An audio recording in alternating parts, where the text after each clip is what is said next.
저희 교회는 매주 금요일 날 11시 반에 동대문 역사공원에서 노숙하는 사람들에게 무료 급식을 하고 또 그들의 생필품을 전달하면서 복음을 전하고 있습니다. 대부분의 노숙인들은 우리가 전해주는 급식과 생필품만을 의존하고 있습니다. 그러나 그 중에 어떤 사람은 겸손하게 자신의 처지와 여건을 생각하고 깨닫고 교회에 들어와서 복음을 받고 믿음으로 또 살고 그렇게 해서 삶의 의지를 하나님께서 주셔서 직장에서 일을 하고 또 하나님께 감사해서 11조를 드리고 11조 성도가 되고 그리고 교회 재직이 되어서 과거에는 노숙자였지만 그 후로는 오히려 노숙인을 돕는 믿음의 사람으로 변화되는 사람들도 있습니다. 오늘 본문에 보니까 한 부자가 있었습니다. 그는 최고급 옷을 입고 날마다 호화롭게 잔치를 벌이며 살아가고 있었습니다. 그런데 그 부잣집 대문 앞에는 거지 나사로가 헌대를 앓으며 몸에 고름이 나고 상처를 앓으며 부자의 상에서 떨어지는 부스러기로 하루하루를 연명하며 살아가고 있었습니다. 심지어 개들이 나사로의 상처를 핥으려고 해도 개를 쫓아낼 수 없는 힘조차 없어서 거의 버려진 채 살았습니다. 그런데 늘 부자로 사는 것도 아니고 인생에서 늘 가난하게 사는 것도 아니고 어느덧 부자에게도 나사로에게도 운명의 순간이 왔습니다. 그래서 부자도 죽고 나사로도 죽었습니다. 그런데 세상에서는 부자가 화려하게 살았고 세상에서는 거지 나사로가 비참하게 살았는데 죽음 이후에 인생 대역전이 일어났습니다. 거지 나사로는 천사들의 품에 들려서 아브라함의 품에 안겨 천국에 있었습니다. 그러나 부자는 음부에서 지옥에서 불꽃 가운데 고통 가운데 있었습니다. 그 지옥의 불꽃이 너무나 고통스러워서 아브라함에게 요청합니다. 아브라함이여, 저 거지 나사로를 좀 시켜서 내 혀에 물방울 하나만 좀 찍어서 내 혀를 시원하게 해달라고 아브라함에게 청혼하고 있습니다. 그러나 아브라함은 단호하게 거절합니다. 현세에는 하나님의 자비와 하나님의 용서와 하나님의 은혜가 있지만 지옥에는 하나님의 긍휼도 없고 하나님의 자비도 없고 불꽃 가운데서 영원토록 고통을 받는 것이 지옥이라고 말하고 있습니다. 그러자 부자는 또다시 아브라함에게 청혼합니다. 자신은 하나님을 믿지 않아서 이 지옥에 왔지만 이제 지상에 있는 형제 5이 생각났습니다. 그들도 나처럼 이 지옥에 오면 안 되니까 다시 나사로를 살려 지상에 보내서 이 고통받지 않는 곳에 오지 않게 해달라고 다시 아브라함에게 청혼합니다. 그러나 이 청혼도 단호하게 거절당합니다. 현세에 기회가 있을 때 하나님을 믿지 않으면 지옥에서는 혹 죽은 사람을 살려서 기적을 베푼다 할지라도 두 번째, 기회는 없다고 단호하게 거절합니다. 사랑하는 성도 여러분, 부자는 왜 지옥을 갔고 거지 나사로는 왜 천국에 갔을까요? 첫째, 부자는 부자이기 때문에 지옥 간 것이 아니고 반대로 거지 나사로는 가난하게 살았기 때문에 아브라함의 품 천국에 간 것도 아닙니다. 여러분, 아브라함은 거부였고 큰 부자였지만 천국에 갔습니다. 본문에서 명확한 언급은 없지만 부자와 거지 나사로의 삶을 통해서 알 수가 있습니다. 나사로가 천국 갈 수 있었던 것은 그의 가난 때문에 아니라 가난함에도 불구하고 그가 하나님을 믿었기 때문에 천국 간 겁니다. 역시 부자가 지옥 간 것은 부자이기 때문에 지옥 간 것이 아니라 하나님을 믿지 않았기 때문에 지옥 간 것입니다. 하나님을 믿지 않았기 때문에 그의 삶도 그 자신만을 위해서 살았고 하나님과 이웃 사랑을 실천하지 않았던 것입니다. 부자의 최종적인 멸망은 하나님을 믿지 않는 불신앙이었습니다. 그렇기 때문에 그의 삶도 재물을 하나님과 이웃을 위하여 사용하지 못하고 오직 자기 자신과 자신의 쾌락과 탐욕을 위하여 사용한 것입니다. 두 번째로, 거지 나사로는 가난했지만 하나님을 믿는 믿음의 삶을 살았습니다. 나사로의 하루 일과를 보면 그는 부잣집 대문에 누워서 부자의 상에서 떨어지는 음식을 먹으며 그 부스러기를 주워 먹는 일이었습니다. 사람들에게 그걸로 하루하루를 연명하고 살았습니다. 더 비참한 것은 찾아오는 사람은 하나도 없지만 개들이 와서 나사로의 상처를 핥았습니다. 어느 누구도 나사로에게 관심을 가지고 그의 형편을 돌아보거나 관심을 갖거나 찾아오는 사람은 아무도 없었습니다. 바로 옆집에 있는 부자마저도 이 거지 나사로를 외면하고 무시했습니다. 이렇게 안으로는 부자의 철저한 냉담과 무관심 속에서 밖으로는 거리에 사나운 개들을 벗삼아 소망 없는 나날을 보내고 있었습니다. 이렇게 세상 사람의 눈에는 나사로의 인생은 실패자요 세상의 쓰레기에 불과한 삶이었습니다. 그런데 여러분, 거지 나사로에게는 또 하나 가진 것이 있었습니다. 그것은 돈도 아니었습니다. 권력도 아니었습니다. 친구도 아니었습니다. 그것은 눈에 보이지 않는 영적인 것이었습니다. 그것은 바로 하나님을 경외하는 믿음을 가졌고 천국을 소망하는 믿음을 가졌습니다.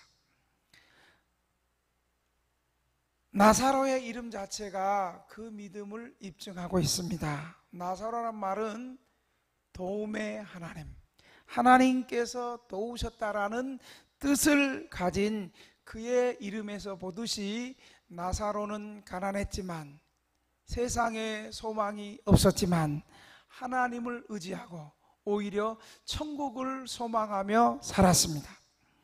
비록 세상에서의 삶은 거리의 개처럼 비참했고 세상 사람의 눈에는 흉물스러운 쓰레기처럼 보였지만 나사로는 비참한 현실 앞에서 스스로 포기하거나 절망하지 않았습니다. 나사로는 그의 삶이 외롭고 가난하다고 자신을 저주하거나 절망하지 않았습니다. 더 나아가서는 이렇게 살아서 뭐하나? 내가 이렇게 쪽방에 산다고 해서 별 수가 있겠나? 거리에서 노숙하는데 별 볼 일 있겠나? 이렇게 자신을 비관하거나 스스로 어리석게 목숨을 끊는 생각도 하지 않았습니다. 나사로가 믿음이 있었다는 세 가지 증거가 있는데요, 오늘 본문에 보면 첫째로 나사로는 겸손했습니다. 나사로는 겸손하였고 침묵하였습니다. 어느 정도 겸손하고 침묵했느냐? 개의 압박에도 견디는 겸손을 가졌습니다. 세상에서의 모든 것을 견디고 침묵했습니다. 그리고 천국에 들어간 후에도 부자가 자기를 종으로 여겨 물 한 방울 가져오라는 무리한 청혼에도 반항하지 않고 침묵했습니다. 우리 같으면 할렐루야, 그럴 줄 알았어, 나는 천국에 갔고 나를 그렇게 무시하고 도와주지 않더니 인생이 역전됐네, 이렇게 말하지 않았습니다. 둘째로 나사로는 침묵하였을 뿐만 아니라 원망하지 않았습니다. 부를 인간들에게 나눠주신 하나님을 원망하지 않았습니다. 무엇보다도 가장 가까운 부자가 다른 사람에게 매일 잔치를 벌이고 돈을 물쓰듯 하며 잘못 사용해도 불평하거나 원망하지 않았습니다. 그리고 부자가 형편이 역전돼서 지옥에 간 것에 대해서도 통쾌함을 발표하지 않았습니다. 할렐루야, 그럴 줄 알았어, 이렇게 말하지 않았습니다. 세 번째로 나사로는 고난을 끝까지 잘 참았습니다. 신앙이 있는 거지 나사로는 겸손해서 낮은 자리에서 끝까지 참고 견디었습니다. 하나님의 은혜를 받은 사람은 무슨 일을 만나든지 그것을 감당할 수 있는 은혜까지 받습니다. 하나님께서는 진실한 신자들에게 살 동안 살 수 있는 은혜를 주시고 죽는 때는 복되게 죽을 수 있는 은혜를 주시는 것입니다. 이처럼 나사로는 그의 모든 고난을 잘 견디었고 또한 배후에는 하나님께서 고난을 잘 견딜 수 있는 은혜를 주신 것입니다.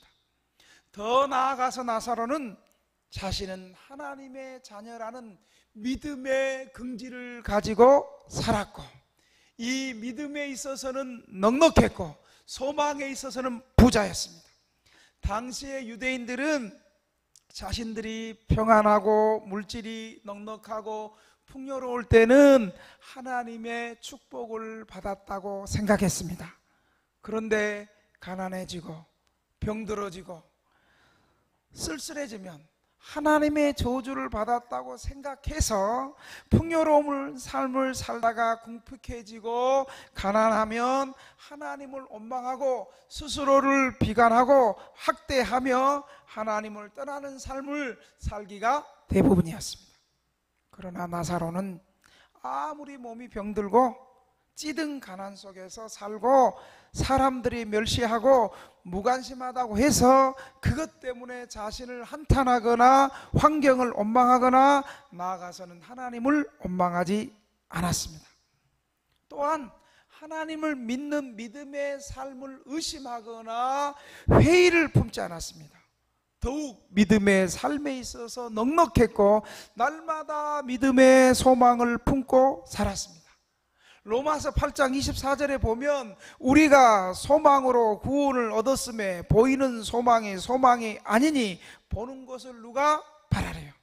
로마서 4장 9절에서 22절까지는 아브라함의 믿음을 소개하고 있는데 특별히 18절에 보면 아브라함이 바랄 수 없는 중에 바라고 믿었고 19절에는 믿음이 약해지지 아니하고 20절에는 믿음이 없어 하나님의 약속을 의심치 않고 믿음에 견고해져서 하나님께 영광을 돌리며 성숙한 믿음은 눈에 보이는 것을 믿는 것이 아니라 아브라함처럼 바랄 수 없는 중에 바라고 믿는 것입니다. 시간이 지나가면서 아무런 축복이 없고 변화가 없을지라도 믿음이 약해지는 것이 아니라 하나님의 약속을 의심치 않고 믿음에 견고해져서 하나님께 영광을 돌리는 것입니다. 이처럼 나사로는 아브라함의 믿음의 삶처럼 그렇게 살았습니다. 예수 잘 믿어서 큰 축복을 받아서 부자 되고 자녀들이 잘 되고 하는 일마다 잘 되고 잘 풀려서 자녀들이 성공했다는 그런 보여지는 외적인 축복만이 아니라 오히려 환경이 하나님을 의지하고 믿음으로 살기가 어려운 환경과 형편에서 가난을 이기고 외로움을 극복하고 사람들의 편견과 능청 때문에 믿음을 포기하고 절망 가운데 살아가는 것이 아니라 오히려 그럴수록 더 하나님을 의지하고 현재의 부족함과 연약함 때문에 천국을 바라보고 주님을 의지하는 믿음의 삶을 살았습니다. 그러므로 하나님께서는 나사로의 삶을 의로 여겨 주셨습니다.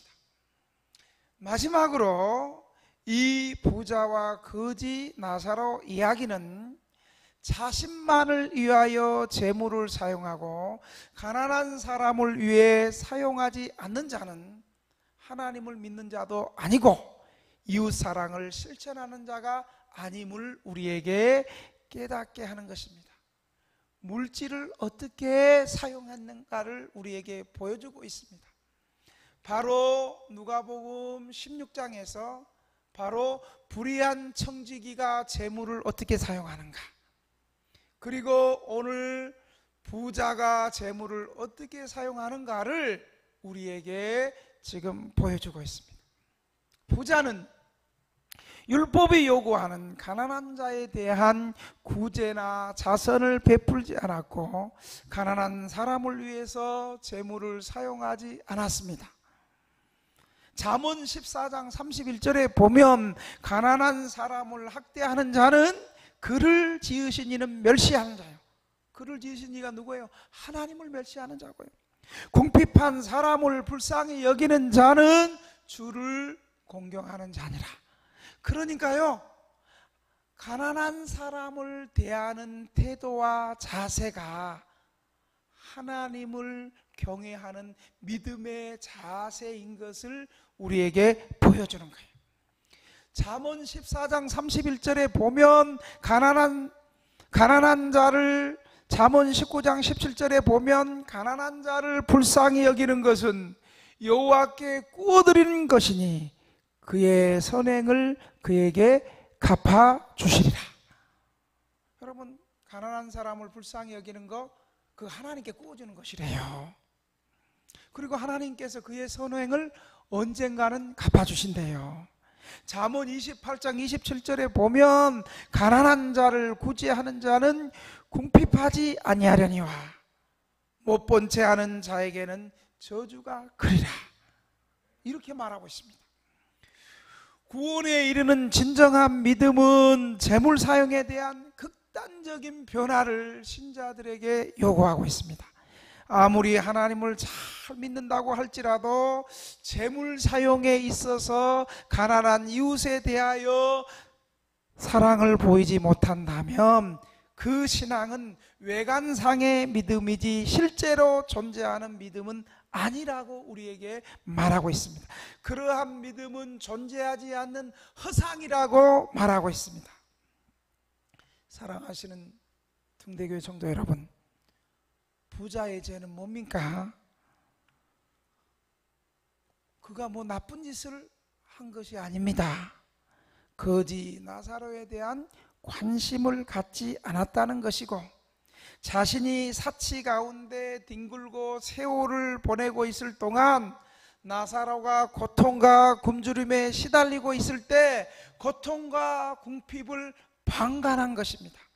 더 나아가서 부자의 죄는 이웃의 굶주림과 고통을 보고도 그것을 위해서 아무 일도 하지 않았다는 것입니다. 부자의 죄는 나쁜 일을 행했기 때문이 아니라 고통당하는 사람들을 보고도 아무것도 행하지 않았다는 것입니다.